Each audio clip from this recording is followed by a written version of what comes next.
Hey you guys, I'm Tanya Memme, and I have been on TV for a long time hosting all kinds of home design shows. So I have heard and seen it all. And now I have people just like you writing in and asking me some questions. Dear Tanya, my partner and I are selling our home, but we both work from home full time in high pressure jobs with a ton of meetings.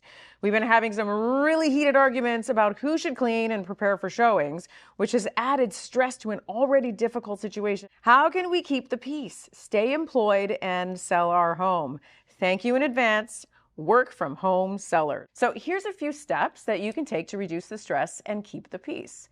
So first of all, open communication is so important. So set aside some time when you're both calm and not in the middle of work or house preparations to talk openly about how each of you is truly feeling. Next, I would say divide and conquer. Instead of arguing about who should do what, try to create a realistic division of tasks that plays to each other's strengths. So for example, let's say one of you is really good at organizing while the other one has more time for cleaning and doesn't really mind cleaning. So make a list of all the tasks that need to get done and then divide them in a way that feels fair and feels manageable for both of you.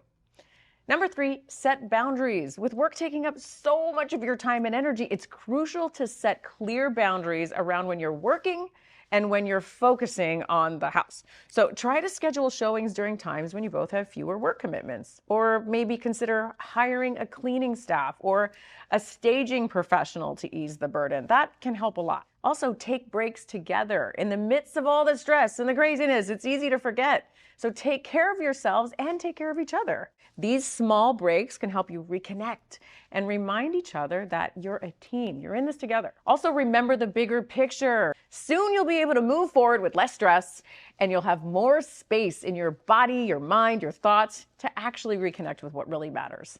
You can get through this. I know you can. And you're going to come out of this even stronger and together.